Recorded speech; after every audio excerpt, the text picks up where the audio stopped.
Good morning, everyone. Good morning. Welcome to Around the World with Duff. Looks like I'm a little bit frozen. I really want to welcome everyone for joining me this morning. I don't know how many people are here. If you'd like to join me on within the chat this morning, privately. No, not privately. It's very public. You can just let me just put that on screen here.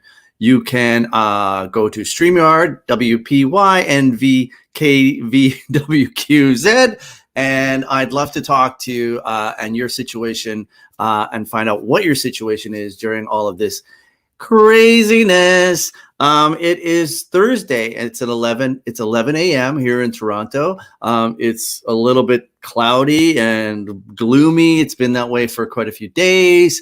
I've been trying to stay cool, calm, and collected during all of this. I mean, there has been some amazing changes in the world. But first of all, I'd like to welcome those of you who haven't seen my show before.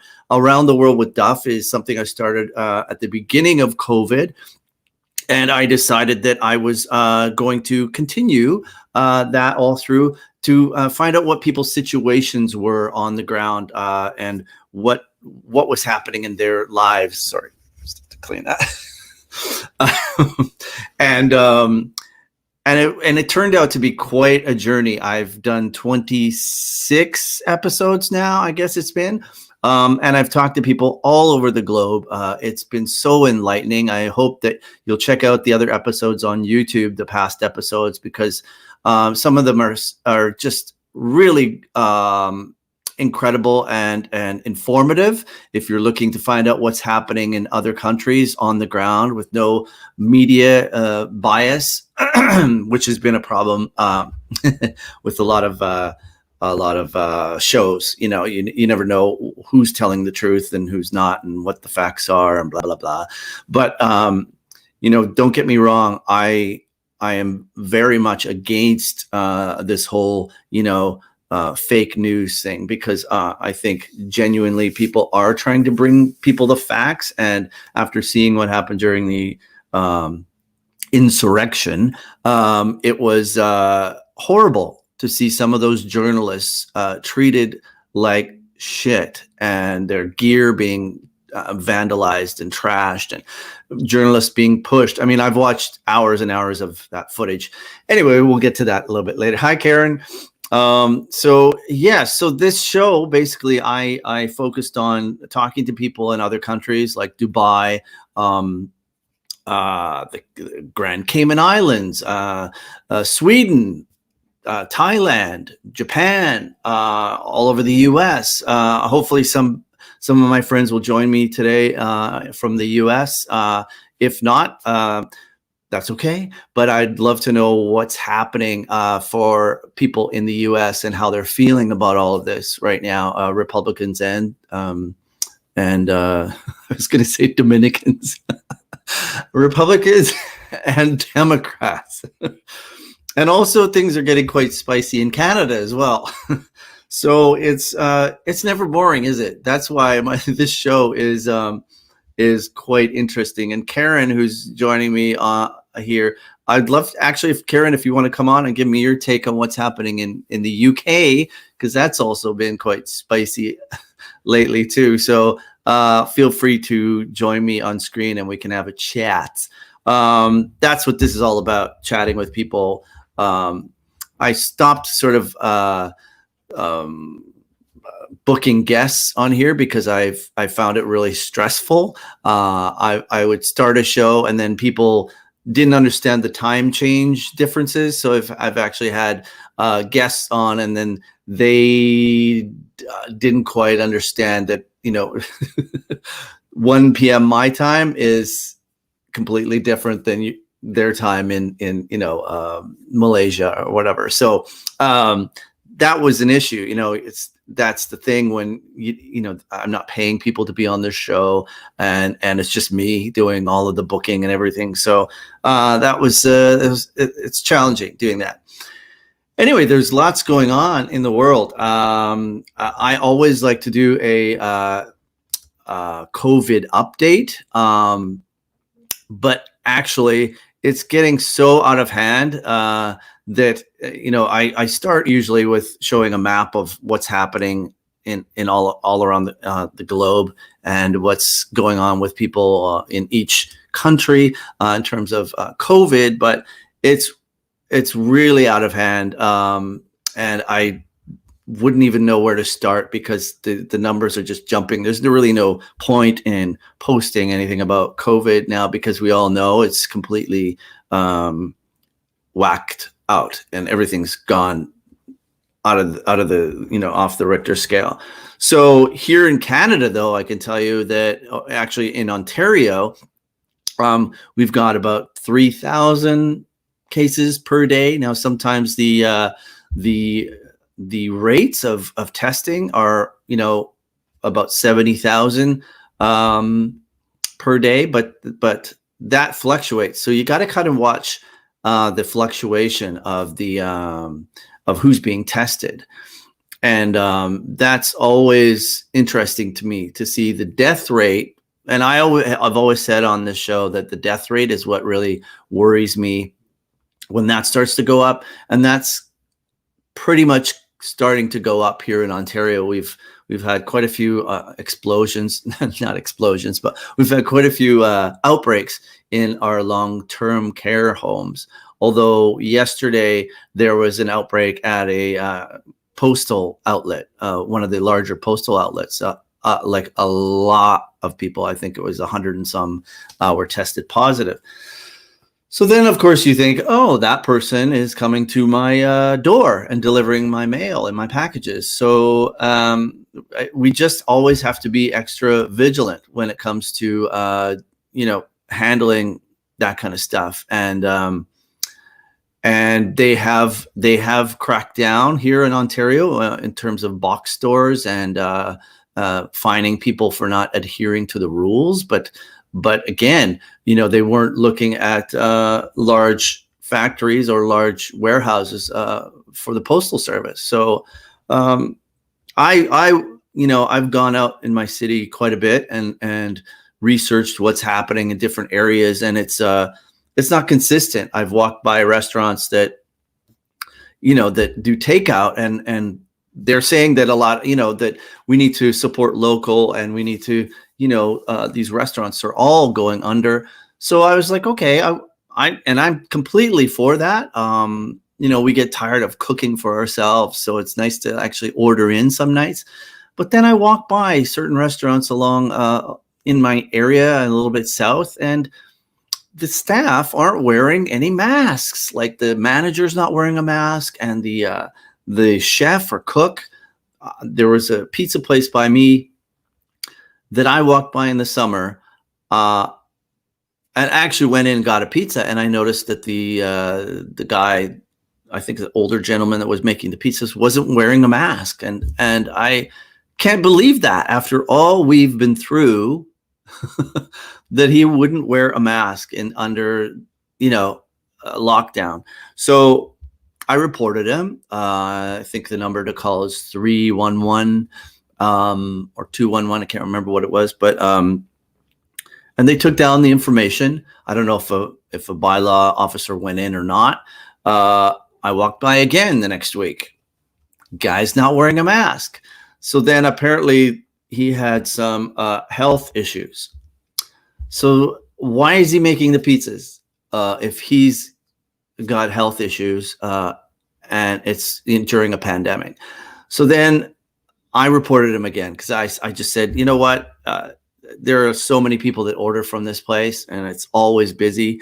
And the rate in my area was very high. Like the specific positivity rate was very high. So I walked by again for a third time, and the dude wasn't wearing a mask. I reported it again. Now he's wearing a mask. So, and also one of the servers wasn't wearing a mask as well. So I think you just have to be diligent. And, I don't know if they went in and fined him or what, but the fines are very high for restaurants not wearing any protection. And, it's just, you just can't. We can't. The masks, there's a lot of people that are saying that masks aren't fully protected. No, they're not, but it helps. And if it means wearing a little piece of cloth on your face for the day until this is over, we need to do that. We have to do that. I've like since the beginning of the pandemic. Sorry, I gotta have my chai. Since the beginning of this pandemic, I've wore a mask or two, and I see that a lot. People wearing two masks now, like a medical underneath, and then like the pretty one on the outside. So that's an interesting thing that's happening. So there's a lot going on, you guys. If you guys want to chime in on any of the chats, feel free to let me know you're here. I love interacting with people and finding out what's happening in their world. And if you want to come on screen, you can join me, streamyard.com, WPYNVKVWQZ. And no matter where you are, I like to find out what's happening in different parts of the world. That's what this is all about. So, so I've just been, this has been really difficult these past few months. The summer was easier because we were able to get out. But the minute that it started to get cold and then a heavier lockdown came, we went to red here in Toronto. And now it's probably going to get even more strict because there's new variants coming out. So it's been hard. It's been really hard, and I'm not going to lie. Past why would I lie? The past few Haley, few weeks have been really hard. I didn't realize how much the U.S. election was really affecting me psychologically because, I have a lot of friends in the U.S. My industry is completely dependent on American, the influx of American producers, directors, and actors. I have friends who are on Broadway who are, so we're all really affected by that, no matter a border or no border. And also, I have a lot of friends who go to Mexico this time of year and spend the whole winter down in Mexico for mental and for mental health reasons to get through these dark, gloomy, winters. So that, that kind of weighs on all our minds. And hey, my buddy Wally's here. It's been a tricky time. And actually, people like my friend Wally have been kind of a light at the end of the tunnel. Let's bring in Wally. I'll say hi to my buddy. Right. Hey, Wally. Hi, man. How you doing? Good. How are you? What a nice surprise. Yeah, well, I saw you were coming on, so I thought, hey, Duff for a bit. Check it out. Yeah. How are things out in you're in Nova Scotia, right? No, I'm in New Brunswick. Oh, New Brunswick, right. Yeah. Moncton. Fredericton. Fredericton. Okay, it's all good. That's amazing. And how are things going out there? We're as of, was it yesterday or Sunday, I guess, we went into red. So we're in pretty much, yeah. Oh, you did? Oh, I didn't know that. Yeah, most of the province. Not all of it, but 4 or 5 zones are, and Fredericton included. Really? Red, yeah. Our numbers are really climbing and everybody's worried. Yeah. Do you think that's because you're like on the water and there's a lot of like people coming and going and because it seems like the East Coast of Canada has been sort of sequestered for quite a while. Why do you think the numbers started to rise? I think a lot of it had to do with Christmas and New Year's, really. Yeah. People let down their guard, right? Yes, and having getting together with their families and coming home, and I think a lot of people came home. Yeah. And Campbellton, we're right on the Quebec border. Yeah. So people, I don't know that that's the case. Stuff. I'm just saying, we're on, and we do. There's a lot of Edmonton as well. We're on the American border there, but lots of trucks and stuff driving back and forth there. Edmonton has got it pretty good. Oh, really? Okay. Yeah. Like we only had a couple of cases in the Fredericton area yesterday, but we're in the zone, so they closed it all down. The Right. schools are Oh. still going, oddly enough. Oh. Yeah. Oh. My son's at school today. So how do they I mean, because I know in certain countries they did, like Sweden, they kept the schools open, but then of course after the whole world, I don't think the virus is really cares anymore. No. And Um, basically they're saying that if one case shows up anywhere, they will shut the schools down for a okay. minimum of 3 days to do contact tracing and Right. that kind of thing. Yeah, because they keep delaying our schools. I think now it's like February. They're not letting the kids go back till Yeah, February now. you guys are knee deep in it. It's so scary. We sure are. Yeah, and I think the Quebec thing too is like, I noticed this summer a lot of people were in Ontario traveling from Quebec. I heard a lot of French accents this summer, Yep. and especially at the beach. And I was like, I wonder if that's one reason why we're getting an influx, right? Because there was no restriction between provinces, and Well, it's amazing too now how if like you're driving around, as soon as you see another province license plate, you're like, hey, yeah. that guy, cut him off, and what are you doing here? Well, especially American. I think this summer they caught some Americans by their license plate, and they got fined. And Yeah, I saw a few here, but we have two universities too, right? So, oh, right. Oh, yeah. So kids were coming back well, from I who knows don't where. know that there's many local students, but they're still international and stuff. So, Right. Yeah. And there wasn't really restrictions from Europe, right, over the summer. yes. So And people just were recently, again, they stopped. You had to do the test and everything. If you weren't tested, you're not getting back into Canada. yeah, which doesn't make sense to me. The UK has been a hotspot, was a hotspot all summer, really. Yeah. Why would we restrict the America and not the UK? Yeah, I don't. Doesn't make sense. Seems to me we should just lock our borders down to. We really should. And get this fixed. Yeah, that's what some people are saying. Just stop everything. Yes. Everybody stop. Like pause. Yeah, we were doing really great. And Yeah, we're one of the for Atlantic Canada. We're the top now of cases. Well, yeah, I was. Oh, really? Wow. Yeah. Well, per capita, right? Like that's. Yeah. Yeah, I was doing really well. They have very few. Nova Scotia as well is doing really good. And so yeah. Newfoundland. But I think the whole Christmas and New Year's put a hurting on us. Yeah, I was considering actually coming out there. I'm like, screw this. I'm going. But then that's exactly what they don't want. They don't want people, Yeah. Well, I mean, if you've got a place to isolate. Yeah. And you're tested and you're all good once that happens, I don't foresee a problem. I don't have a problem with that. Yeah. Just don't start partying and going to bars. Well, that'd be really hard with me, Walt, Yeah, exactly. I would just come and park in your back in your back alley. We'd have you in a minute. We put you out in our camp for a couple of weeks. We have a camp on the Nashwauk River.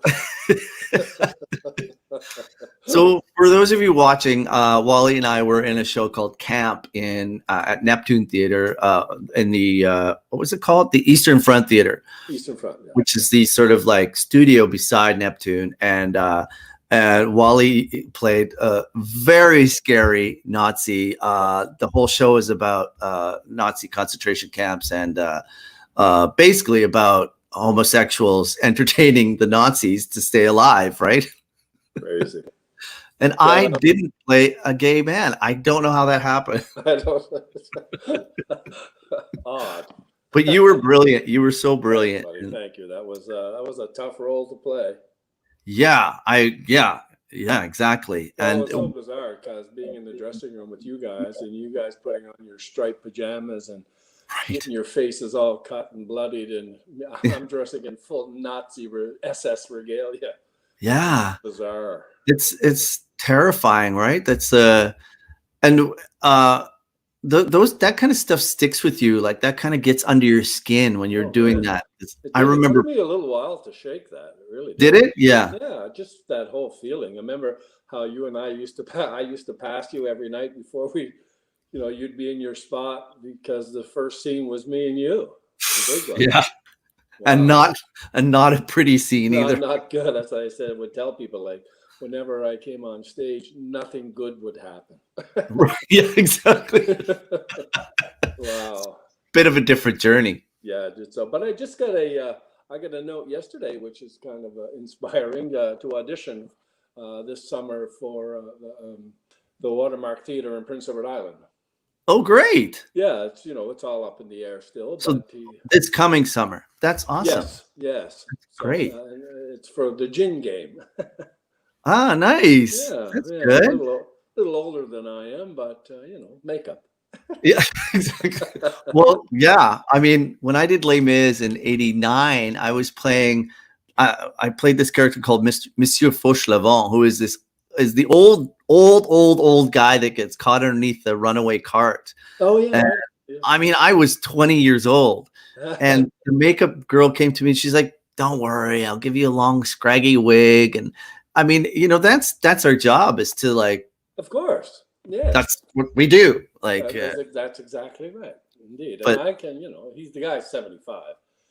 yeah, As of May, that'll only be 10 years older than I'll be. really. Wow. Oh, you look amazing, Wally. Thanks, buddy. I wasn't fishing there, really. But I'd give you a compliment regardless. Thank you. It's that fresh East Coast air. That's right. or lack thereof from my Yeah. side. Did you have any gigs? I know it's been a long time because I was headed to Halifax when COVID started. I was headed to Neptune to do Billy Elliot. Yeah. Did you have any gigs that you lost because of COVID? I lost two big ones. I lost the directing gig in Nova Scotia, and I lost the whole summer in Prince Edward Island. I was cast in two shows. Oh shit! From June till September. At the same theater, the Water. Yeah, at the Watermark. Yeah. Oh, in North Rustico. Right. What shows were you slated to do? The Mousetrap. Oh yeah. Yeah. Oh, that's a fun one. They do sort of classic style plays from like back in the era. That's their sort of mandate. Oh, cool. And Road to, gosh, I can't remember the name of the second one. Road to someplace. Avonlea. Road to nowhere right now. That's what it became, the road to nowhere. Yes, that's right. Lee. Great to talk to you, though. We've been fortunate enough, or I have been, but home with my wife and son. We have the three of us here anyway to bounce stuff off of and back and forth. Yeah. Yeah. This show saved my state of mind when I first started, because it was like, and also we were getting so many different varying opinions on what was happening in different countries, like with herd immunity and all that kind of stuff. And so I was like, you know what, screw this. I'm going to talk to somebody in Sweden and ask them directly. And, it was so enlightening to find out, what was happening in Japan, or like, with population of millions, way like heavier population, but a lower rate of infection. I was like, what's that about? Yeah. So that, so interesting that, when masks are part of their sort of like way of life, like in India and in Japan, masks are a way of life, like regardless of COVID. Yeah. So whether there was a pandemic or not, they were, yes, absolutely. Yeah. So it's and in India, it's because the pollution is so horrible. Yeah. So, in Thailand as well is, but it's so not us here. No, they were way ahead of us. Like they already had, if you went out shopping, you would have to have, on your phone, if you were about to enter a store, you had to enter your name. They were already contact tracing through apps on phones way before. Like this is the beginning of COVID. Like, so we're a little bit slow to. Yes, we are. So it's a crazy time. It was nice to see.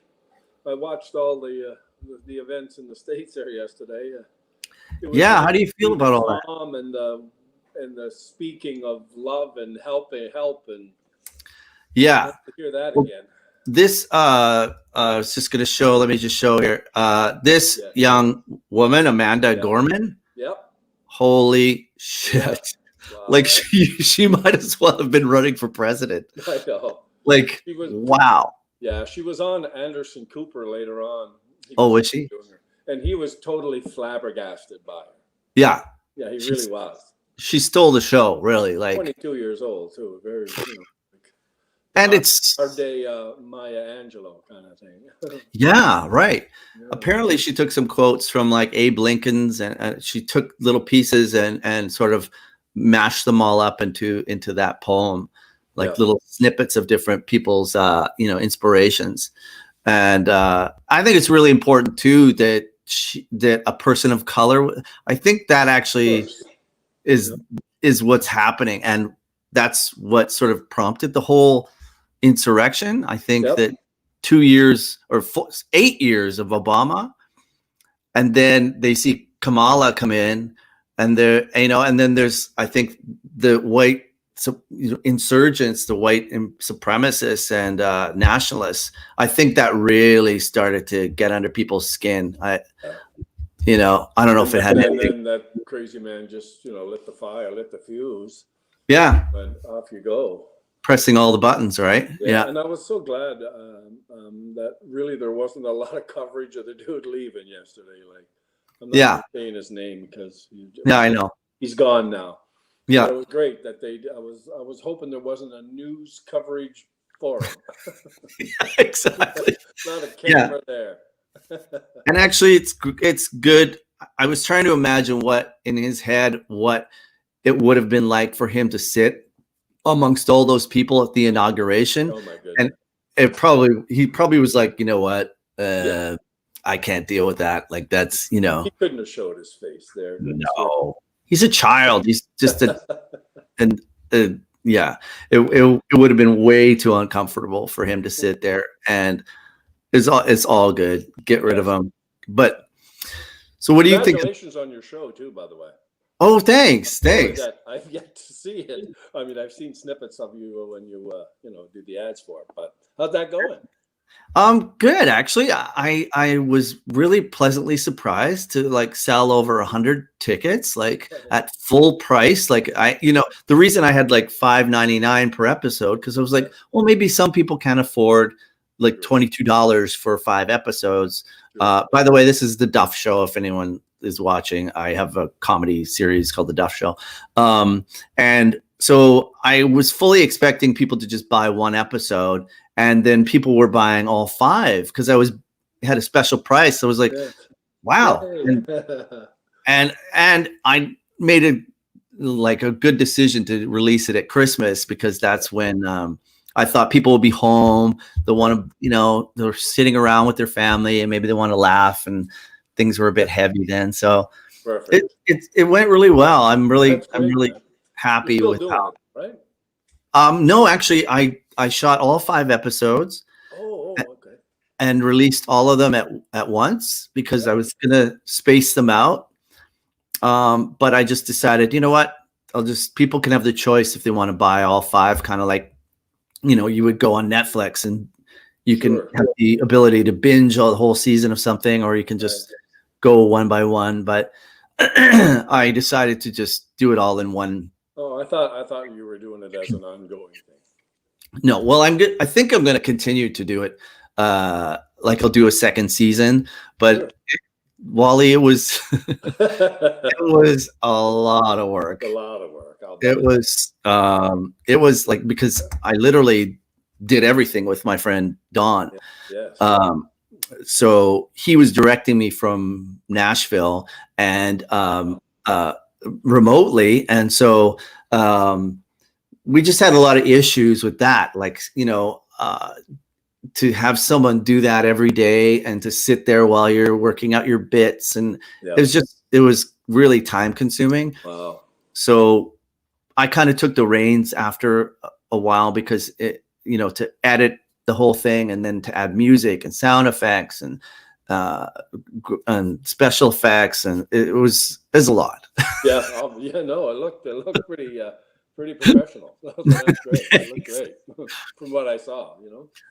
Well, it's easier now doing, if you want to do your own stuff, it's easier to do that online. Like if Well, you I'm have, not searching. I don't. I'm so illiterate when it comes to this kind of stuff. I'm searching out how they. I'd love to do some music with people around different places. yeah. I don't know how they do that and how they get that quality of sound with everybody on the screen.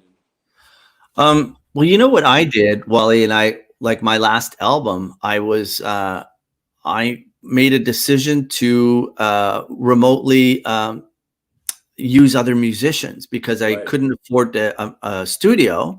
So I had certain people that I knew had kind of a home studio, like musicians that I know. Yep. And so I would map out the song. I had the basic of the song, like with drums and blah, blah, blah, blah, blah. Yep. And then I thought, well, I need a fiddle. So my friend Duncan, who lives in Sudbury, I know he's pretty good at recording things, and I know he has a good mic and a good, and he's a brilliant musician. So I sent him the GarageBand file. Then what he did is he recorded just his part over top of my song, sent that back as an MP3, and I added it to the song. And it was amazing. And I actually had multiple musicians do that, and was able to add more instruments virtually. Okay. Cool. So there's that possibility. Like, I've is been that what doing you're some writing. I've been writing. I'm trying to do some songwriting. So Yeah, that's a lot. I know you're amazing. Eventually, I'd like to put it all together. Right now, I'm just trying to get words to page. Yeah, I know. Well, a lot of people are kind of like that spirit has kind of waned during all of this. Like Yes. I have a hard time finding. I haven't sang in months. Like I just don't feel that part of me is alive. You have to kind of force it almost, right? Yes. Well, it's funny, oddly enough, just that I've started to try writing, is that I was having trouble with my Gibson in my amp. It was buzzing, so I took it into this music store where I bought it day before yesterday for the technician to fix it up for me and set it all up and everything once he fixes the pickup. And then we went to red, so my guitars, I have no idea when I get it back. Oh crap! And you can't. So in New Brunswick, you can't leave your house. You can't go and do a pickup in a store. But the stores aren't open unless it's your, So you can't do a curbside pickup at the store at all. I could probably if they were there. Right. So I don't even know if they're there, right? Yeah, exactly. Only essential places I think are open right now. Yeah, because of the red. Yeah. So I don't know how long he'll have it now. And plus, I had to leave it there before he'd even work on it. It had to sit there for 72 hours. Oh. Yeah. Wow. So you're like just like It's all just right. Yeah, exactly. But there's not, as you well know, like when you're in your house, you walk to another room or I know. Watch TV or. Do you get out and do you do exercise every day? Do you actually get out and walk? I do, but I have back trouble, so I've been I've been walking my hall every day, believe it or not. Right. Because I'm too worried to go outside and slip on the ice or whatever. Yeah. It was really treacherous around here. I have like a certain park that I walk through every day or every other day. Yeah. And it was solid ice. And I was in shock when I saw people running on the ice. I'm like, you're just asking for trouble. Like, unless you have cleats on, like I don't need to fall down and hurt myself. No. I am once it's better, I'll go back to exercising. I do have an exercise spot down in the basement that I do. Oh, okay, that's good. Stationary bike and a mat and weights and stuff. So yeah. Right now, I'm just hurting, so I can't. Yeah, well, it's best to make sure that's healthy because Yes. Well, you know, trying to get, when we did camp together, the trouble I was going through with my back. yeah, exactly. Yeah, it's getting better though. Oh, that's good. Yes. And what is it, Wally? What do you have, a slipped disc I have or? a bad disc. Yeah, the Okay. 4 or 5. They're right at the belt line. Those Yeah. hurt so bad. Those hurt really. Nasty.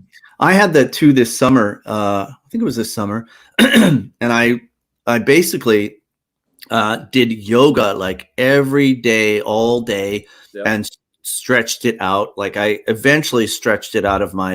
And I had this amazing guy who came over and was like digging like a Yeah. sports massage, and he Yeah. dug so deep, pretty much fixed it. It was just Wow.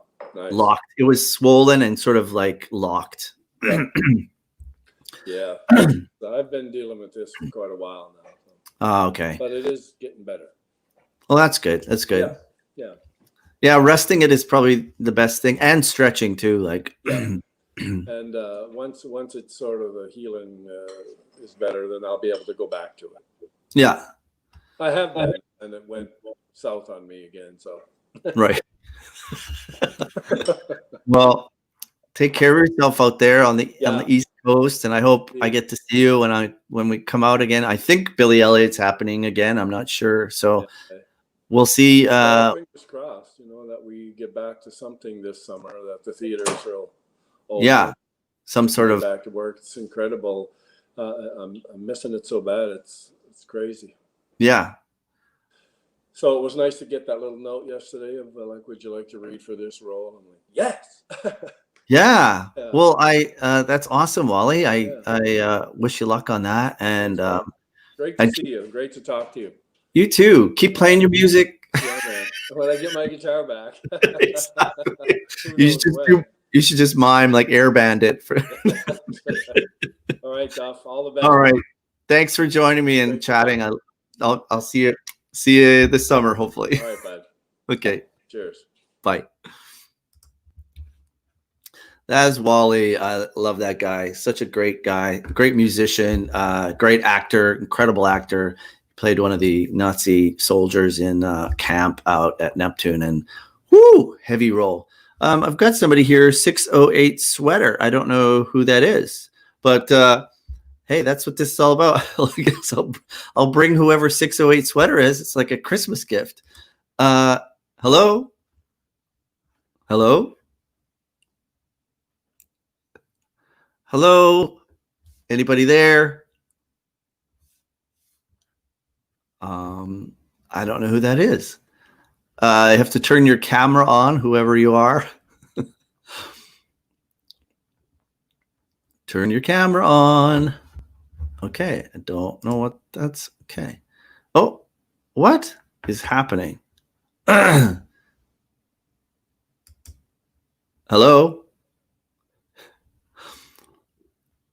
Hello?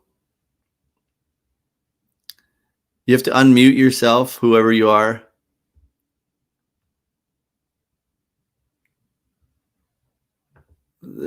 Something weird is going on.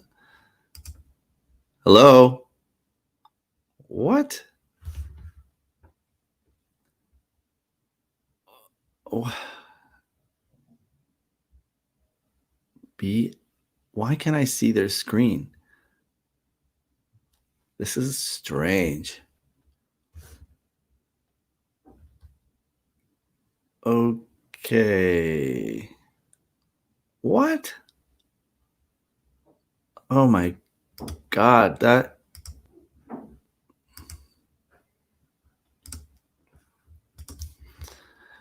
Okay, that was really weird. What the hell was that? I have no idea. Oh, I've got a private chat here. Okay. What? I don't really understand what just happened. Can anybody tell me what just happened? And now they've just written a message that just says, okay. Well, these are the things you have to deal with, I guess, when you have a live show that's on a whole bunch of different platforms. But Anyway, is good to chat with you, Wally. Thanks for joining. Hello to Christine Cloutier. I think Christine's in PEI. I have a hard time sometimes remembering where people are tuning in from, but thanks for tuning in. To Amy. Amy's supposed to go back Monday. I'm not sending my daughter. Probably a good plan, Amy. I think. I don't think at this point that because I actually heard a doctor on television yesterday talking about it, that the age range is lowering now. So the virus doesn't care what age you are. I mean, most people who are severely ill are still the people who are immunocompromised or elderly. But here, this person's back again, 608 sweater. I don't know who you are. Anyway, yeah, so that's like been kind of an issue. And I think they're smart in Ontario to decide to not have anybody back. So gonna give this a try again. I don't know who this is. Hello.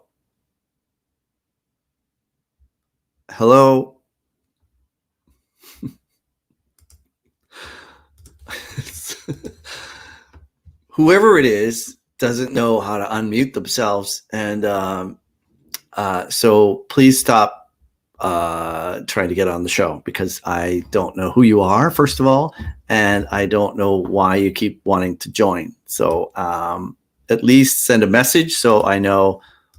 But it looks like some sort of weird virus to me, because as you saw by that screen share, I don't know what's happening.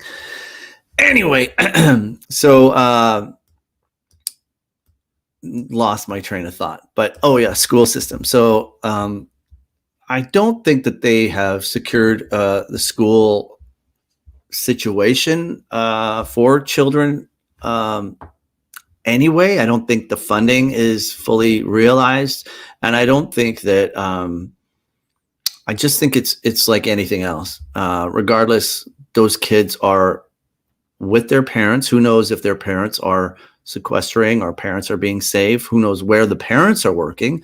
And there's just been too many cases of families becoming fully infected. I have a friend who his whole family was infected. And luckily, most of them recovered, but they have after effects of the virus, which is horrible. And unfortunately, he lost his mother in the whole situation. So, and there are stories. I've told this story before in researching. I wrote a play about the 1918 pandemic, and I was researching it. And there was one horrible story that I read about a family who had recently been infected with the Spanish flu. Literally the day before or 2 days before, in 2 days' time, the whole family had died. And I just think that's the most horrific thing I've ever heard, really. A whole family passing away within a few days. That was also when they didn't have a vaccination for the flu or any sort of treatments, really, other than some. Okay, this person keeps coming back, and I don't know what's happening. So I'm just gonna keep.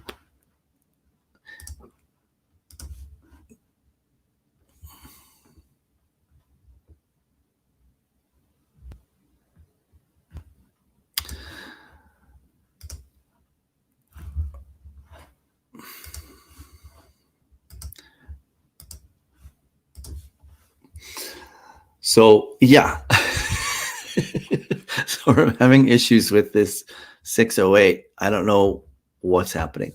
So yes, so back to the 1918 pandemic.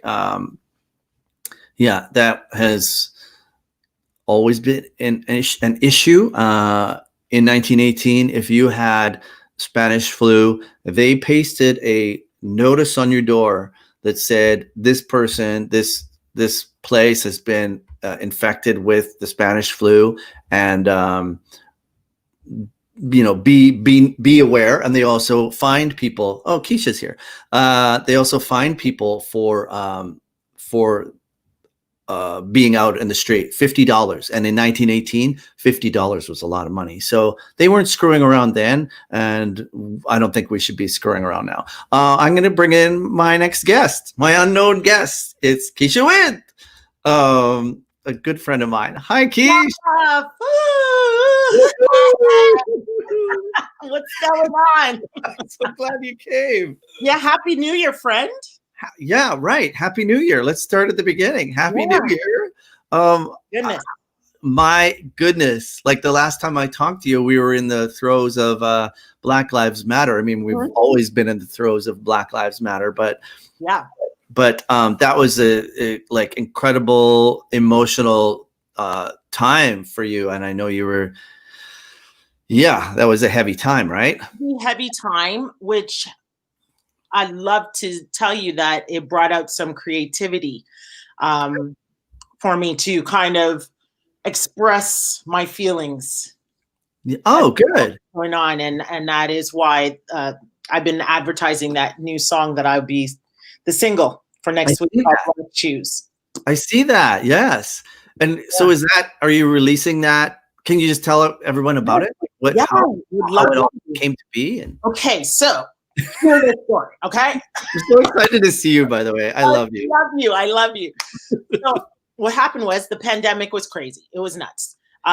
Especially for us artists, we weren't able to see our musician friends. So I had started the QW Fam Jam.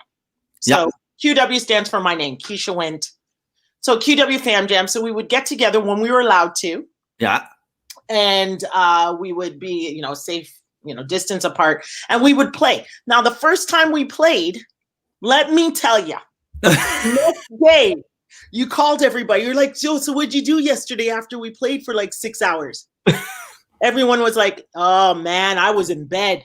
Exhausted. We all lost our stamina. Yeah. And that's what happened because we had not played together in like 3 months. Yeah. So could you imagine actors, singers, you name it, anybody who's on stage. Yeah. You all have to build that stamina back. So I was like, oh, hell no. I ain't trying to be doing it. And this train is still in the station. Right? And then going back into like, say, a wedding gig. Yeah. And I can't even stand on the stage for an hour or keep a note for 5 minutes. So I said, no. We've got to build this stamina back up. Yeah. So we started meeting every other Monday. Wow. And it became this QW Fam Jam, and we started inviting people and saying, yeah, come and join us. Amazing. Right? So then, okay, so now to the song. Yeah. Well, first of all, can I ask you, was it great, or was it just like, okay, great. No, we pre-recorded. Like, I wasn't too, what's the word? I wasn't so secure in doing a full-on live stream because anything can happen with the internet. Yeah. And also, I was like, I didn't want anybody seeing any flaws or anything like that. So I was like, exactly. Trying to do the pre-record.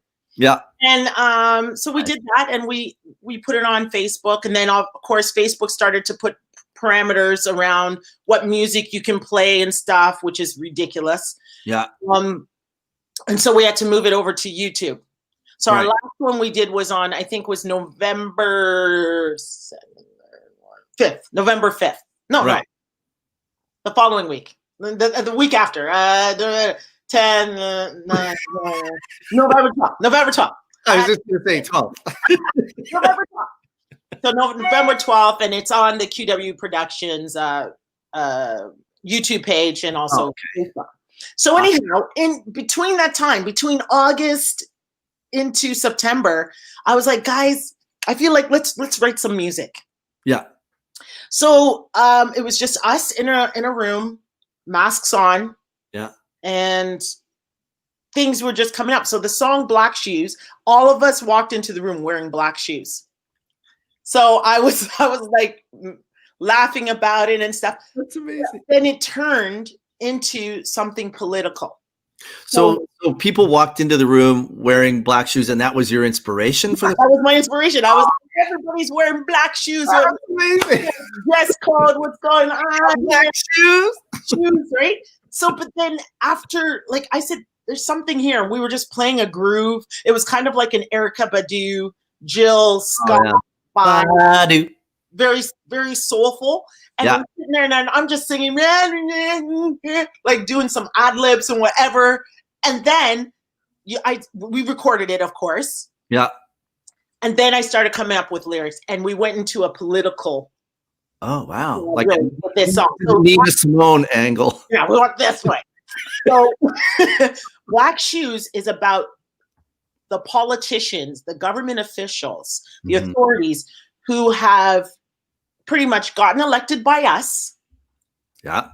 And once they get there, you know, you see them, they go to the podium, they're out and about, they'll take pictures with your baby, whatever. They're always wearing some nice fancy shoe. So we say black shoes. Right. So, and about how even though we elect them, are they really helping us? It's like as soon as they get their foot in the door, right? They kind of forget about things. And so we also pay respect and tribute to those who have died at the hands of authorities, of police. And so the line for me in that song is, time keeps ticking while police keep killing our brothers and sisters as they sit and wait for their shoes to be spit shined. Wow. That line for me I got goosebumps. I sometimes get emotional about it. So it's being released as of next week, just in time for Black History Month. Oh, wow. Yeah. So on iTunes? it's going to be, we're going to release it as a video. It's a music video. Amazing. On YouTube. Yes, on YouTube. It will be on my website, KeishaWint.com. And we're going to also put it, you know, on social media and stuff like that. So right. Oh, that's amazing, Keisha. That's so. Let me just put that in the thingamajiggy here so people can go. So www.KeishaWint. Yeah, KeishaWint.com. It's actually being updated right now, but it's but that's where they'll find the new music video. Does your last name have a D in it? Nope, it's just WINT, like winter. Yeah. Okay, I will add that. Right. And then also, you know, like you played the father. Yes. Today in Dandelions in the Wind. Yes. And so that has been another creative thing that we've been doing in terms of changing it over into a podcast series. Oh, wow. I didn't know that. That's amazing. Podcast series so that I can go into the educational institutions at the children, because they're pretty much all online. Yeah. Can now get it's a 6-part series, and you know, understand how racism has affected a life. So Jenny has kind of rewritten things to now make it about her love story as the nucleus of Dandelions in the Wind. Yeah. And that's also like a lot of kids need to know about that sort of period, right? That massive history that you guys spelled or Jenny laid out. Yeah. With the interracial marriage and history of slavery, really. And so that's amazing. Era, everything, civil rights era, and how she's done it now is there's a whole component that that we didn't do in the musical that we did. Right. Like she starts right from Africa. So there's this whole tribal music starting off the top, and then we go into Iyabo being the narrator, and you know, and so what we're trying to do right now is gain the funding to do the podcast, because we'd love to have you, Duff, come on, and you know, we want to pay our people, right, and pay you guys and bring you in and to do your voiceover for everything. So that's what we're doing. We have a campaign right now, and that's with dandelionsinthewind.com. Yeah. yeah, we're just like, looking for people. If people could donate $5, you know, Yeah, anything, right, will help. for us to get this off. So on your website, Keish, do you have a link to that? Not on my website, but the other website is dandylionsInTheWind.com. Okay, that's easy for people to go to, dandylionsInTheWind.com. Yeah, and because that's really important, especially now, well, and always, but like that actually has been sort of my this whole insurgence in the US, and I want to get your take on all of that. I think actually all of that racial tension has been building all through Obama's administration, like 8 years of those white supremacists and nationalists thinking, oh shit, we're losing control of our, that sort of feeling has been bubbling. And then Trump pressed all the right buttons. Yeah. Then they see Kamala moving into the House, right? Yeah. And all the sort of the flags of the country, and it's freaked out unbelievable. With Trump gone, let me just sip my protein shake. Yeah, I have one too. It's a Scotch and let me just sip. Cheers to that. Cheers. Exactly. Yeah. Cheers. That he's gone. Yeah. But yes, I think things have been heightened. There was kind of like, at first there was this kind of undercurrent. Yeah. That happened. But when President Barack Obama got elected in, not once, twice, it just kept escalating. There was more and more. I remember even going to the States, just going across the border by Buffalo. Yeah. And I got to like a major, parking lot for some kind of store complex. And there was this truck right beside me with a Confederate flag on it. And it freaked me the hell out. And I was just like, you know what? I got to get out of here, because I don't really see that in Canada, even though there is racism in Canada. Yeah. Well, Saskatchewan had one of the first KKK clans. Yeah. Like it was alive and well here. Unreal, right? Like it's here, but they're a little bit more scared. So they're like underneath, like you don't see it as much, but having the white supremacists so visual and getting more the spotlight down south, allowed or created this, okay, we can, rear our ugly heads here. Yeah. And so I think that now with Trump out of office, things are going to calm down. And I think white supremacists and people who have those views that are against democracy and against people of color and other races, their eyes are open, and I hope there's a change. Yeah, I always truly feel that people can change, right? But I have to be the right person to get to reach them. Yeah. Well, and all it takes is people like Barack or Kamala inspiring younger generation of people of color, right? Yes. And then that overtakes the hate and the race. I think, and inspiring even people that are non-people of color, like you know what I mean? It's I believe that entire young generation, like my son, he's 14 years old, and he's not about this. He's like, this is ridiculous. What's going on? So that entire generation is stepping up. That's good. And, even the educational students, educational institutions here in Canada have stepped up. A whole week or two before school started was devoted to anti-racism. Really? Yes. All the teachers had to be in, and that's all they dealt with for like. That is awesome. That's so good. Like. In spite of the fact that we are, I'm very saddened that George Floyd died the way he did. There has come some kind of a blessing out of his death. As his daughter said, my daddy changed the world. Yeah. She said that. I cried when she was saying that. She said, my daddy changed the world. And he has. He really did. Everyone is like, okay. Yeah. Let's get down to business. Now help us to understand what it is people of color are seeing. Yeah. Because a lot of people don't see it. And as me being a person of color, we have lived with racism for so long that you've become numb. Yeah. And so you don't really address it as much, you just go, whatever. But Yeah. it was like George Floyd's death was the catalyst that broke the emotional dam in me. And I remember saying that to you. Yeah. I just broke. And I think everybody person did at that point in time.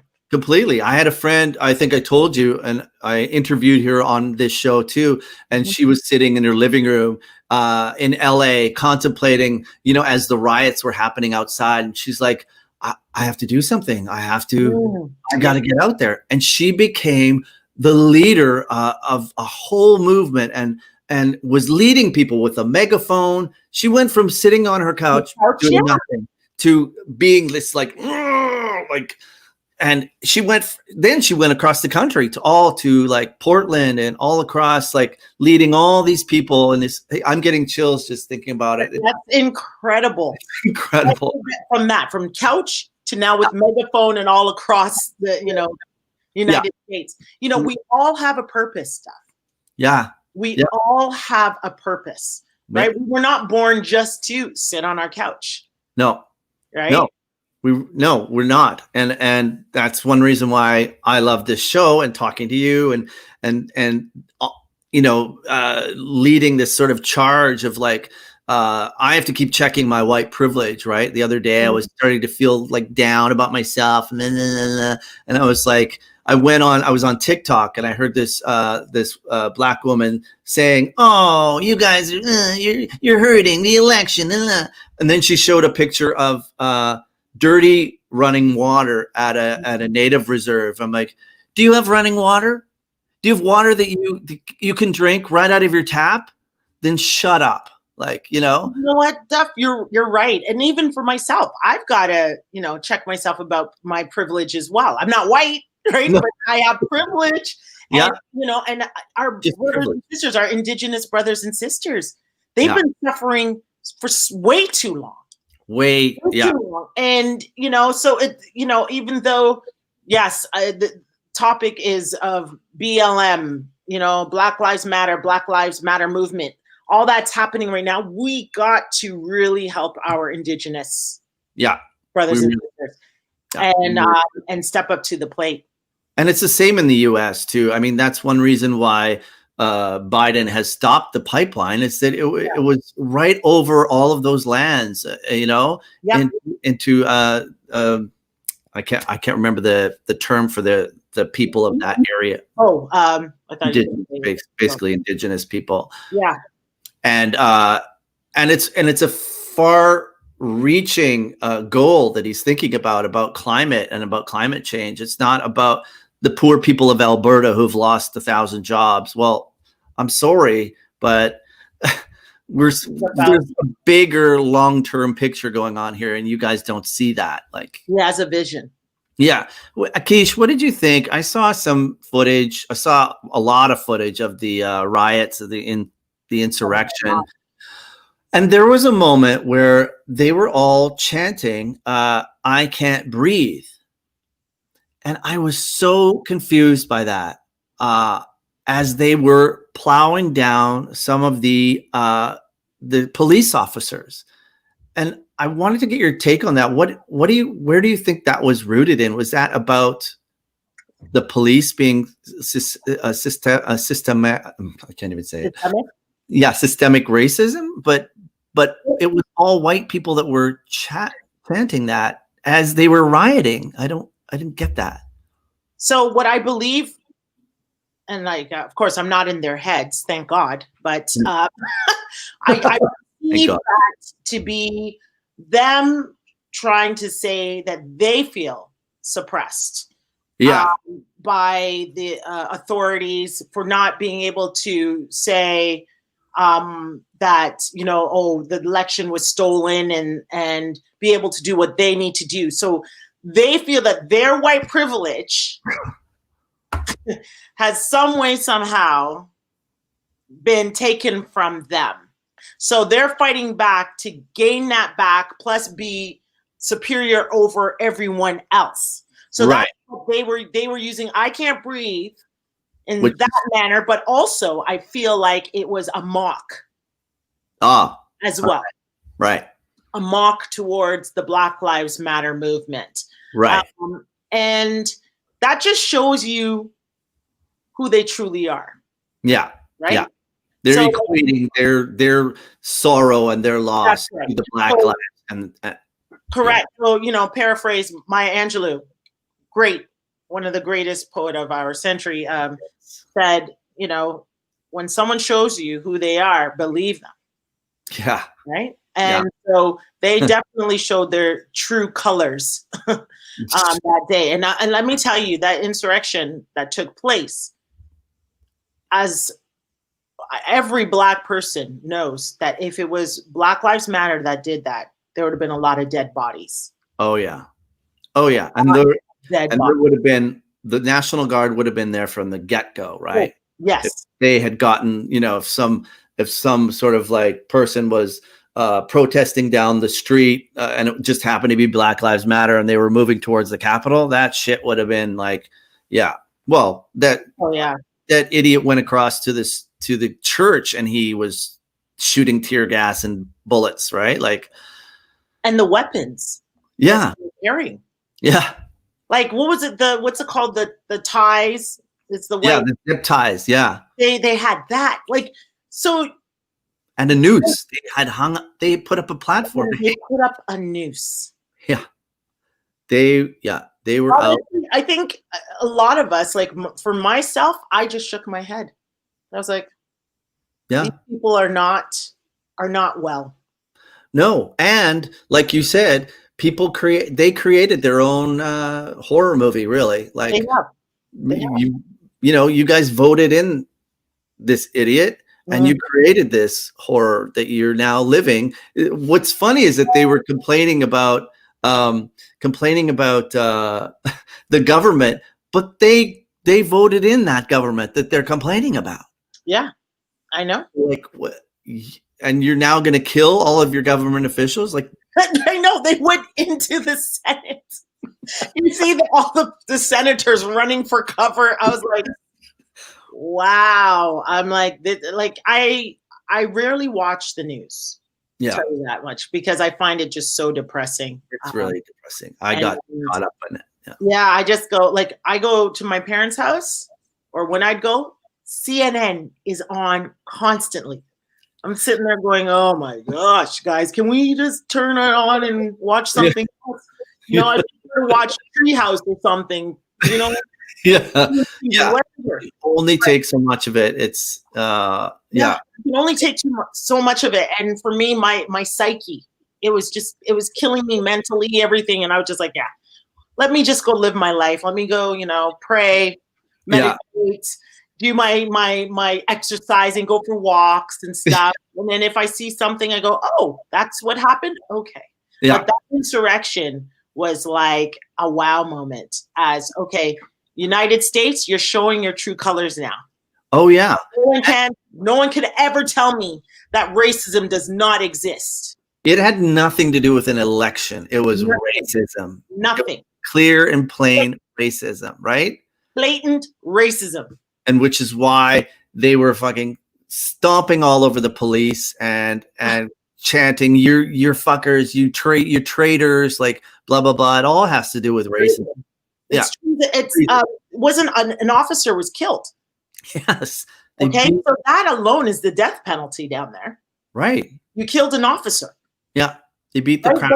But yet the guy that was wearing what was it, kind of like he had a mask on and everything, and he has a special diet in prison. Oh, the actor, the guy with the horns? Yes. Yeah. Organic diet. I'm like, wow. And they gave it to him. Wow. Yeah. They granted him his organic diet. Yeah. I just know that Black people, Latinos, you name it, would have been treated way differently. Yeah. Well, that's, and it would never have made the news that one of us needed a special diet. No. What makes me even sadder is that I saw a lot of women there who were doing horrible things. I did see Black people. I saw people of all different Asian, Latina, and that's what's sad is that they were supporting that, knowing the history of their people, and the culture. It's unfortunately, and I'm a Christian. Yeah. A lot of that movement and some of those people are Christians. Yes. They call themselves Christians, and I'm like, that's not the God I serve. No. What you guys are doing, I don't know what that is. I don't know who you worship, but that's not the same God I serve. And you quickly realize that there are different factions of Christianity. Like I remember traveling through the States and seeing in gas stations mobile churches, and this one guy, we were dying laughing. We were stopped for gas.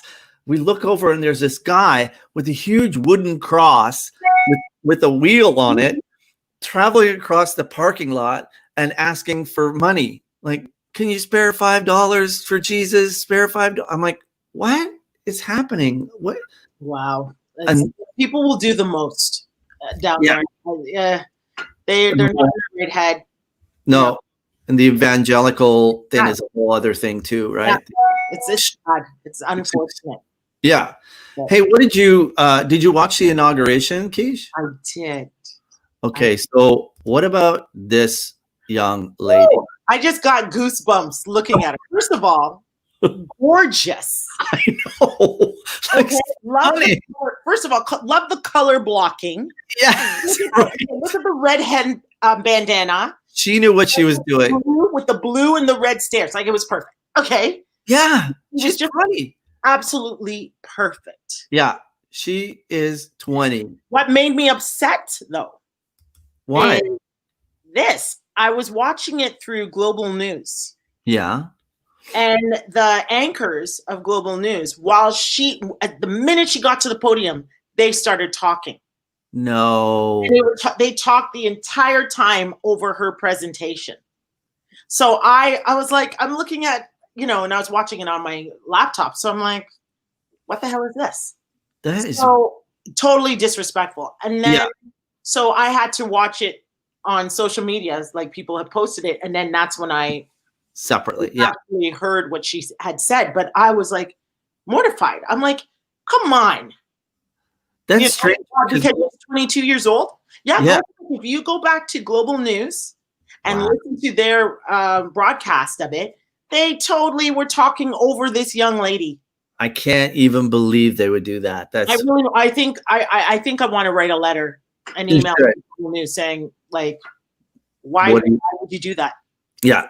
Yeah. Like, why would they? I don't understand that. It was she was like, she could run for president. I would think to Wally, I thought she was running for president. Like, and you know what? I can see her running for president in a few years. Yeah. How she spoke was just beautiful, eloquent. Yeah. It was stunning. It was to bring people together. Yeah. That's what it was. Stole the show, really, like unbelievable. And she was doing all this beautiful like movement with her hands and stuff. And she's, I thought so at one point in time she's doing sign language, but it was like, no, she communicates a lot with her hands and, to articulate what she's saying. So I loved it. That was also another thing. I don't know if you saw the black woman that was doing sign language while she was. That was beautiful too. It was short, but it was gorgeous. Yeah, it was really. And then Michelle. Okay. That moment. I was like, what? How are you coming to the inauguration? Okay, your husband's not even president anymore, and you're stealing the show. Seriously, Michelle? The door's open, and it's the queen. No, like, I was just like, wow. My eyes could not stop looking at her. I was like, okay, the hairdo, the color of her outfit. I was like, that's out of the stores now. Everybody's ordering that color. Yeah, exactly. Everybody's gonna be rocking that, like, they were saying, a fashion icon. Yeah. And like, she brought it. Yeah. And there's a real first lady, someone who really made change during her, during her time and her period, who was like doing things for the betterment of society. And You know, they were saying that when Gaga came out, that she was actually wearing the red carpet. Listen, I was like, okay, nothing against her. No, When they opened the doors and she started going down the stairs in that massive dress, and I'm like, oh my gosh, please don't drop. oh, right. Or where your feet are landing, you can't see your feet. And I'm like, oh my gosh. And the thing was so massive. I'm like, why are you being so extra? You're being the most right now. She was so extra. The most. And then, the big eagle on her, Yeah. I was just like, I said, okay. But she did sound wonderful, though. I was very impressed with her vocal skills. She's incredible. And you know what? J-Lo did quite well as well. I actually was more impressed with J-Lo's singing than I've ever been, but also I was more impressed than Gaga. Like, I was like, wow, I had no idea she had that beautiful, clear tone, and it was so simple. Yeah, I thought it was really everything. Like I said, okay, look at her. She's wearing the in-ear monitors so she can hear herself perfectly. Yeah. And I'm like, she's been training. Oh, yeah. J-Lo was accused of lip syncing most of her records, right? Oh, really? Yeah. There was another girl that was singing all the music. It was something against like Tommy Mottola from Sony Music was married to Mariah Carey, and back of Mariah Carey, he signed J-Lo, but it's all lip synced and whatever. There was this whole conspiracy. Right. And anyhow, so I think she's been getting training, especially when she was married to what's his name? Mark Anthony. Yes, Mark Anthony. Oh yeah, married to him, and so because he's a singer. Yeah. So she learned, and then I think she just took training. Like, people can learn how to sing. I know of people who sing and now they can sing because they really owned it and totally dived into it a bit more. But she sounded really, really good. Really. Yeah. Good. I was, and then she added that little Spanish in the middle. It was like, yeah. It was really good. I was like, you know what? And then Garth Brooks, I was like, he's still alive? Yeah. I was like, I didn't know he was still alive. I haven't heard about it. I'm like, don't take your hat off. I don't know what's underneath there. Oh, girls, you see, Garth Brooks is alive and well. Oh my gosh. He sang Amazing Grace, and he was beautiful. He brought us to church too. He was like, I want everybody to sing that last verse. And he's a staunch Republican too. So it was like, wow. Everybody come sing that last verse with me. And he started singing, So we both know how hard it is to sing at outdoor events with no monitors, right? He didn't have a monitor in his ear. He didn't have no monitor, but he's a church boy. Church boy, we're used to not having stuff. That's true. We're just used to singing wherever, just a tambourine. Yes. And the organ way up. We're singing it. So yeah, exactly. To God be the glory. And but I was like, you know what? I must say, I wish that I saw like Yolanda Adams sang the night before when they did the whole presentation to. Oh, I didn't see that. I love Yolanda. It was like a memorial for all the people who died for COVID, and Yolanda Adams sang there, and I was like, "Oh, Yolanda, you should have been singing the day of the inauguration because her voice is just." Oh, it's gold. I love her voice. It's unbelievable. Yeah. So, I'll have to watch that. I'll have to watch that. Preference, that was my preference, but I think it was beautiful. It was quiet, Yeah. So, they had people out there. Oh, okay. Let's talk about Bernie. And that, oh my gosh, I died looking at that meme. The man looked like he was sitting in the corner with his mittens on. He didn't come in the nice jacket. Yeah. Right? He's like, nope. He's like, I'm wearing my grocery jacket. Yeah. No jacket. I'm gonna head over to it. And that was it. I died laughing.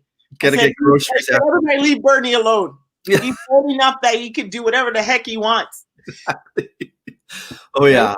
I think he's good. And I'm really glad he's part of that whole administration too. Like, I don't know what he's in charge of finance, something I can't remember, but I'm really glad he's in there. He's going to be great. Now, the one concern I have about Joe Biden is, okay, people don't get on me, but and them, but I've got my own opinions too, huh? his age. It's because look at Barack.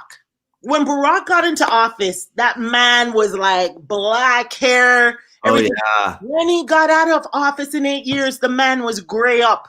He looked 400 years older. Yeah. Gray up, like gray. Yeah. Okay, and I'm like, because the job is hard. It is stressful. I know. You're running an entire country. Yeah. And so Joe is what, 78 years old. He's one of the oldest to be elected in. Yeah. So think about that. In 4 years, he'll be 82. I know. Yeah. And you know, there was also an argument from the white nationalists is that they were saying, oh yeah, this is all planned. They're going to get Joe so old he's going to die halfway through his term, and then Kamala's going to take over, and we're going to be at the helm of a woman. And it was like, oh my god. Well, which is nothing wrong with Kamala taking over if she becomes the president, but that's my fear for him, is that the stress and stuff will get to him, that might not make it, and because 2 terms for him takes him to what? To 86. Yeah. 6 years old. I know. So and you could actually see a black woman becoming president. Now, you know, I pray that he and he's good to, you know, for the entire term, and hopefully the second term as well. But it's something we've got to think about. I'm sure, well, hell, if Queen Elizabeth and Prince Philip can have so many damn doctors, then Joe Biden can have it too. Exactly. You can have a hospital in the White House. Exactly. Well, it's a win-win situation, really. If Joe's great in there, I mean, he's a little bit slow, but it's great that he's in there. But if he doesn't do the thing, and then at least we've got, you know, there's a good partnership. But you know what I'm saying? He should be fine because they'll bring him to the best doctors. Oh yeah. The position he's in. So. Oh yeah. And that he's kind of a tank. If it seems like he's kind of a tank, right? Like he's. I'm just scared that because COVID is becoming so virulent, is that I'm scared that, you know, I just hope they stick to their regulations of COVID, because the new variants are so crazy that he's in that age bracket of. So I just hope they're really, really fucking careful with what they do. Well, yesterday at the inauguration, people are doing fist bumps. There's not much social distancing. I was surprised. That's the States, though. The States is like, they think it's still party city for some reason, but I feel that they need to take it a bit more seriously. Yeah. And then they will come out of this a stronger nation. But it's gonna be so hard. Like we see it in Canada. And I'm not going to the States for nothing. Right? Nope. Keep that border closed. Do whatever you need to do. So I have a question for you. Would you travel right now? Would you not to the States, but would you go on a vacation? Nope. No. Nope. The only place I would go is like somewhere in Ontario, a staycation somewhere around. Because number one, if I were to get sick anywhere, which hospital am I going to with COVID? Yeah. There's no way. We really don't know how COVID is going to affect us. We could be asymptomatic, or we could be on a ventilator type of situation. I know. I would prefer, let me stay home as long as possible. Yeah. You know, if it means I got to get out my lawn chair in my backyard and put on a bikini and pretend I'm on a beach, hey, we'll do that. Yeah. You know what I mean? Do a virtual thing, get the goggles and pretend I'm on the beach, whatever. Yeah. Somebody was telling me that I can't remember where I heard this story, but that basically they were vetting people on how serious their symptoms were, whether or not to bring them to the hospital. If you had certain symptoms, stay home. If you progress beyond this point, you could come to the hospital. We're not you won't be guaranteed a bed, but we'll try and treat you. But like, there are people who are at home who could potentially turn a hard right corner. Oh, absolutely. Should probably be on a ventilator, or you know. Well, this is what happened. I have friends of mine whose daughter and future son-in-law Yeah. are one's a surgeon and one's in the ER, a doctor in the ER. Mm-hmm. And they live in New York. They're from Canada, Mm-hmm. and so the daughter said people would come in and they'd say, "Here's another one, another COVID patient." By the time she turned around, they'd say, "Oh, this person died." Horrible. That's how bad it was in New York. This is like, and is this recently, or is this when they had Just before summer? that first time? Oh yeah. That's how bad it was. Because people waited until the last minute to go to the hospital. Why? Because they didn't have benefits. Yeah. Healthcare, like the bill, a doctor's bill alone, for one day. Yeah. People just didn't want to risk it. They would prefer to put, take care of their finances first before their own health. Yeah. So people were dying left, right, and center. Yeah. Thank God we live in Canada. I know. Well, and imagine if like some areas of the States are really remote. Imagine just wanting to get a test and having to drive to the next state or whatever. That's if you have a car, or that's if, like what if you don't have all of those things? Oh, that's, and we have that in Canada too. Even me, I was like, it's such a chore to go get tested. And like, I don't know where to go. I don't know if there's going to be a huge lineup, if they're going to let me in because of my symptoms. I don't have enough symptoms. Like, it keeps changing. That's the problem. Like it keeps like the regulations keep changing. But anyway, it's, thank God we live in Canada, Keisha. Yeah, absolutely. Absolutely. Thanks for coming on. You're welcome. Thanks.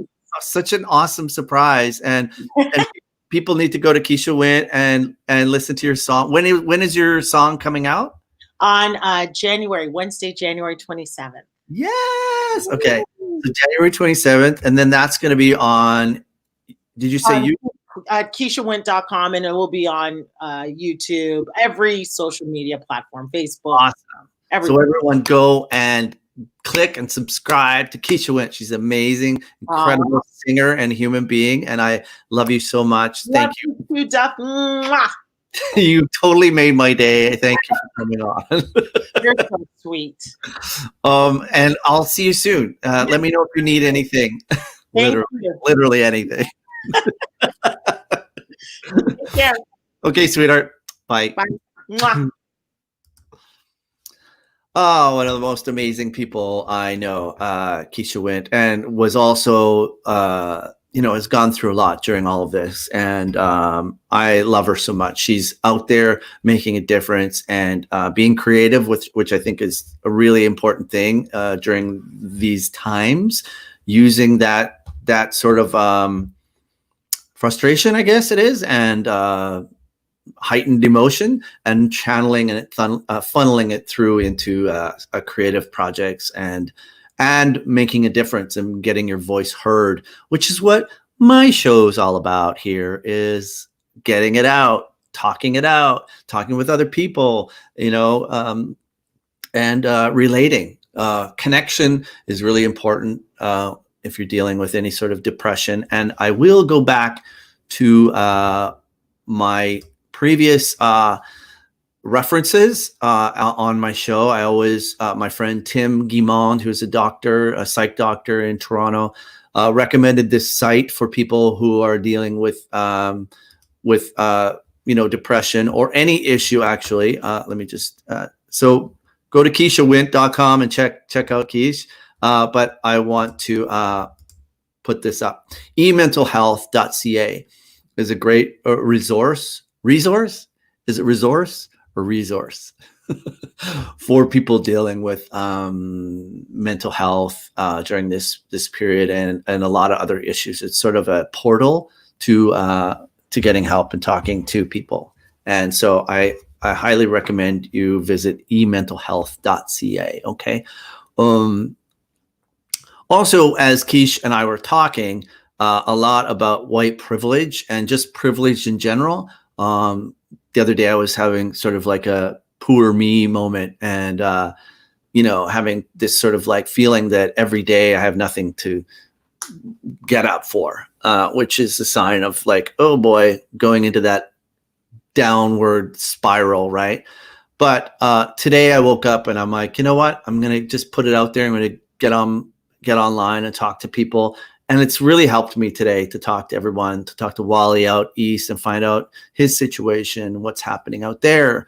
And then Keish, of course, a great source and an inspiration always for me. And so if anyone else wants to come and join me online today and chat, I'm here. I don't have a time limit. So if you want to come on the show and chat this afternoon, it is already now.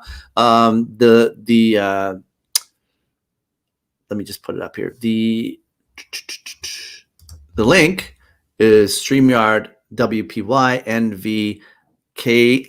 Where is it? KVWQ7. I've put it in the chat and in the description of each of my streams. So if you want to join me on screen, feel free to come online. I'd love to talk to you and find out what your situation is like now and how you're all perceiving what's happening in the world. So as I was saying before, Keisha and I were talking about white privilege, and I've always been talking about white privilege since the whole movement of George Floyd and all of that surfaced. It's always been there, but we needed to check ourselves. And so I came across this really great resource. And it's this reading, this American Repertory Theater.org. Now it sounds just like a theater website, but actually it's a great reading list. A white person reading list. So it's basically it lists a bunch of publications about white privilege. And I found a few books on there that I've researched and found on podcasts or on Audible, ebooks. And you can also find a lot of interesting publications on the history of white privilege and the history of actually pandemics as well. This site, archive.org, is a great place for books, free. You can go online and read any book you want for free. It's a library of books.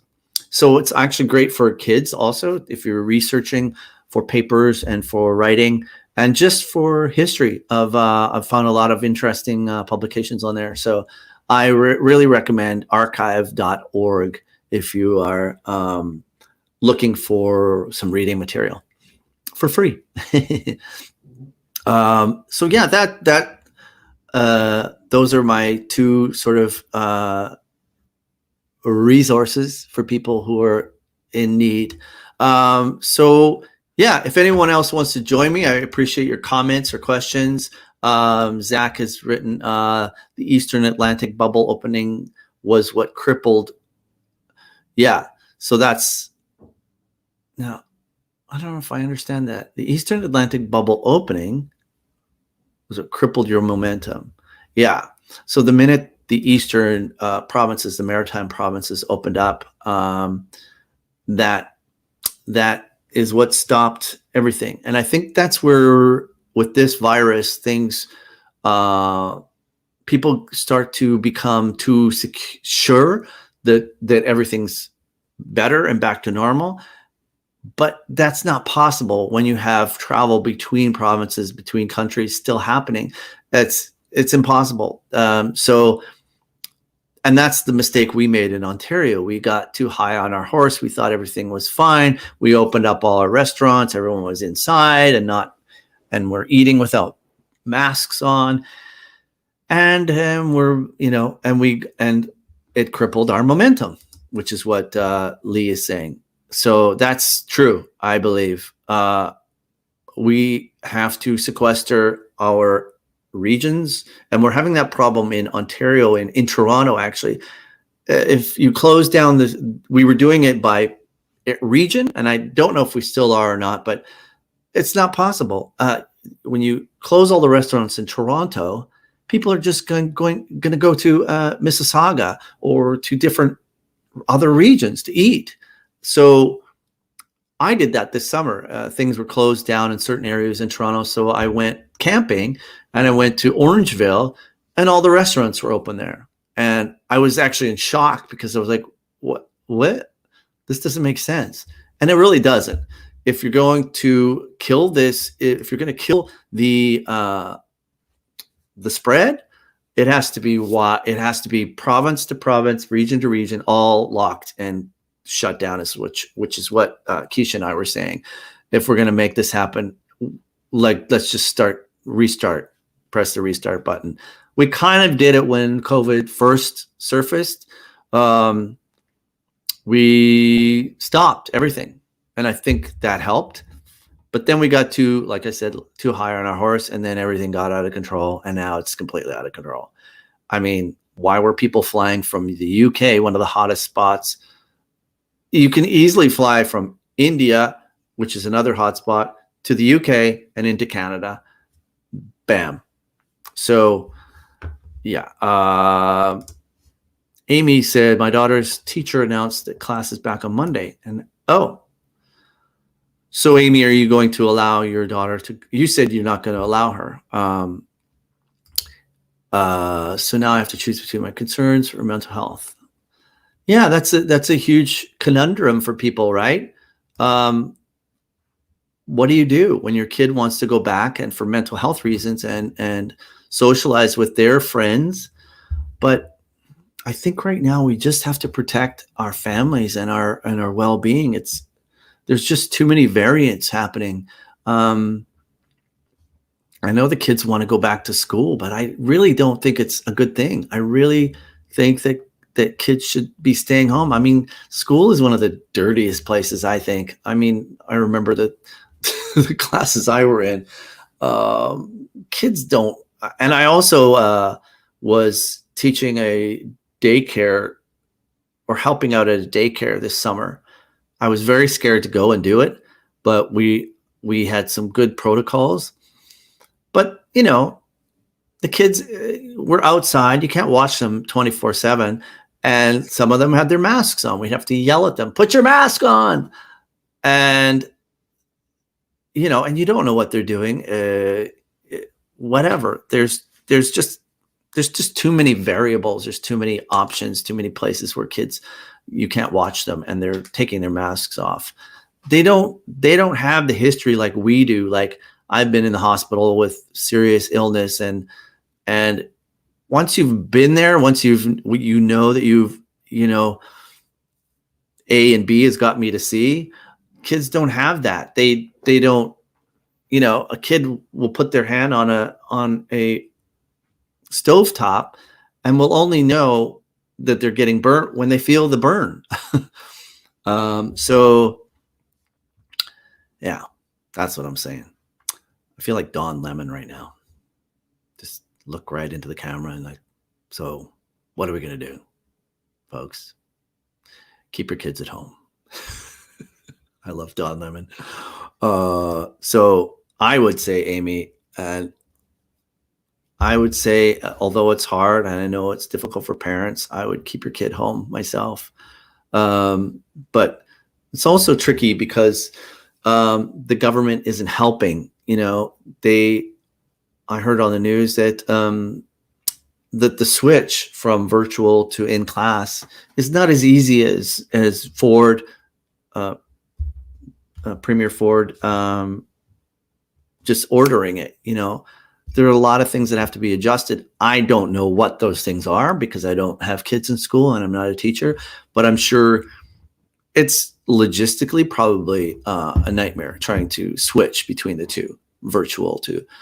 There's a guy who I saw who teaches young kids virtually online, and he has a huge setup behind him to engage his children, his class, and keep them engaged, because I can't imagine locking a kid in a room and keeping that kid away from playing video games when they should be studying. So that's also an issue, right? Keeping the kids engaged in front of a screen. Kids are so used to all the bells and whistles now that it takes a lot for a child to be engaged, which is what I found helping out in the daycare this summer is keeping the kids engaged in things that they judged right away. Like some kids will be like, I don't want to play that. I'm like, but you don't even know what it is. How do you know you don't want to play that when we haven't done it yet? And then, for example, I was doing paper mache with some of the kids, and the kids don't do paper mache in school. These kids, they didn't know what it was. And then I started showing them and making reference to current pop culture, things. And then they were creating 3, 4, 5 different paper mache items that were all so cool and so inventive. Like this one little girl created this little house that had like a patio on top with palm trees. And I was like, what? 10 minutes ago, you were saying you didn't want to do this. You hated it and you wanted to watch a movie instead. So engaging the kids, but that's like, I can see why that could be an in class type of activity. This is younger kids, but also some of these kids were 12 or, so I can see how engaging a kid would be tricky. And yes, it would be easier if a parent is engaging them at home with some of these activities, but parents aren't available. Like Amy, I'm sure, I don't know what you do, Amy, during the day, but I'm sure you can't be there. If I keep her home, they will switch her to a different class and it'll be until the end of the school year. Right. And so that's, I'm sure, an issue, right? Because you're getting a different teacher, and some kids, there's probably, like I was saying with my mom was a teacher, and a lot of kids loved her, and they probably learned more from her because she engaged the kids with activities that were teaching them through activity. I'm sure some teachers are better at that than others. So I'm sure that's probably part of the issue, is that some kids just like teachers better and they learn more from certain teachers and certain. So yeah, Amy, that's well, I'll be interested to know what you do, Amy, with your kids, or with your kid. Because that is part of the issue. If anyone wants to come on screen and have a chat, I have to check my. Otherwise,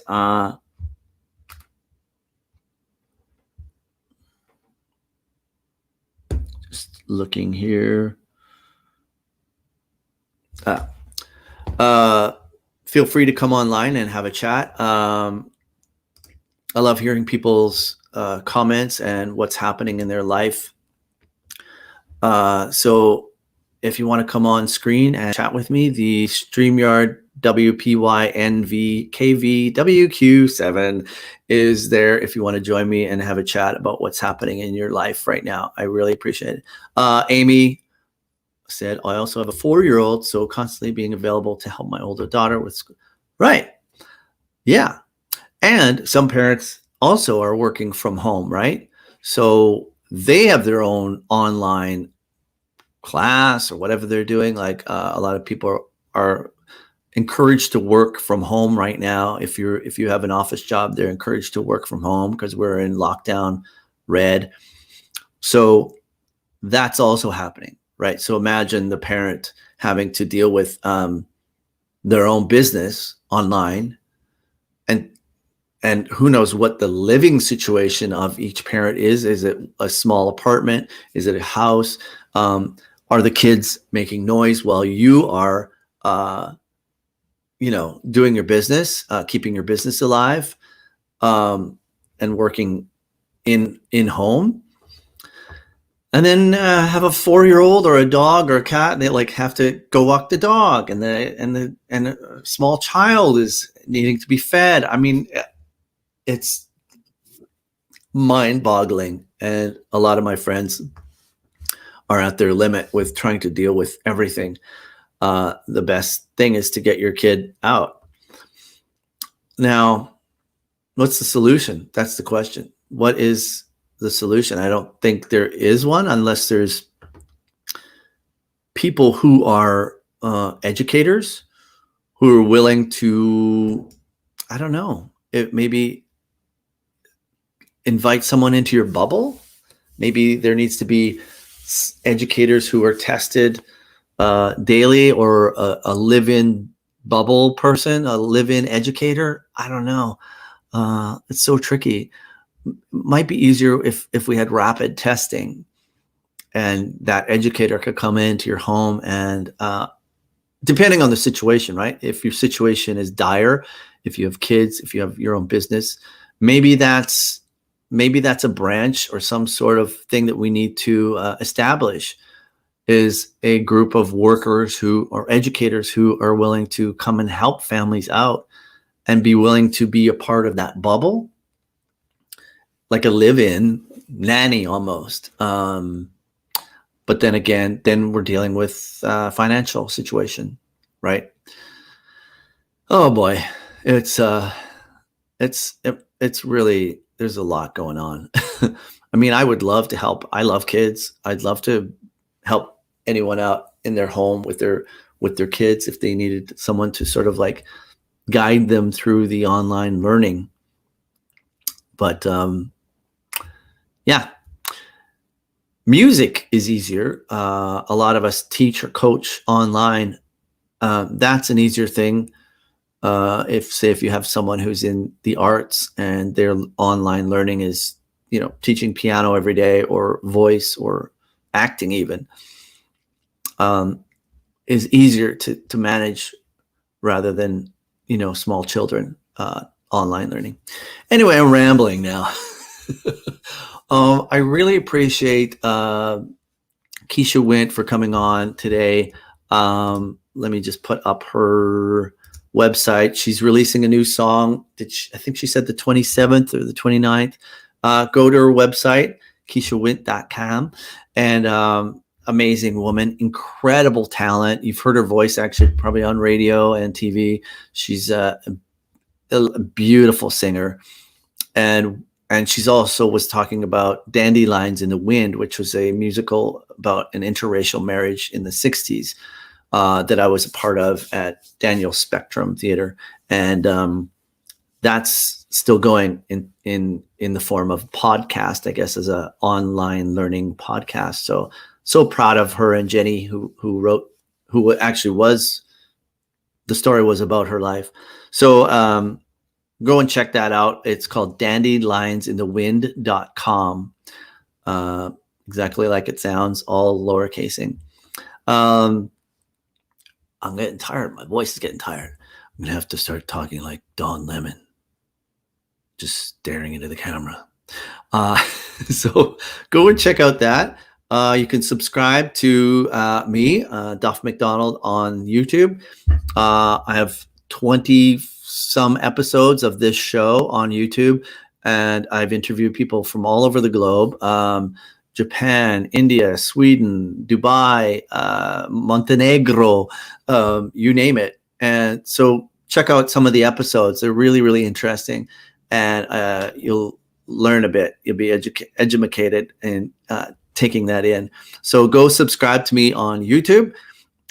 Thanks everyone for tuning in. Thanks to my guests, my surprise guests were Wally McKinnon from Fredericton, New Brunswick. And all the best to Wally and to Keisha Wint in Toronto. Thanks for joining me, everybody. I think that's all I had to say for today. I hope everyone takes care, and take care of yourself.